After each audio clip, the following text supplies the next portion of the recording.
How to log out or sign out from your Redbubble customer account. Hello and welcome back to our YouTube channel How to Tutorials. In today's video, I'm going to show you how you can sign out or log out from your Redbubble customer account. If you have previously signed in to your Redbubble customer account and now if you want to log out from it, you can simply follow these steps. First of all, open any web browser on your device and in the search bar type in redbubble.com. Now press on enter to search for it. Within a while, you will be taken to the official website of Redbubble. Here, if you are signed into your account, you will be able to see your profile icon at the top right that says account. Click on this account option or the icon and from this drop down menu, you will be able to locate logout button. Simply click on this logout option and then you will be asked to confirm it. Click on this yes I'm sure button right here and then you will need to wait for a moment. Then you'll be able to see you have successfully logged out from your account. Now in the future, if you want to log in back to your account, you will need to come to this official page of Redbubble and click on this login option at the top right. So by following the steps, you should be able to log out.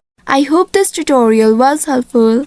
If yes, don't forget to like, share and subscribe to our channel. Also hit that bell icon to never miss any updates from us. Thank you for watching.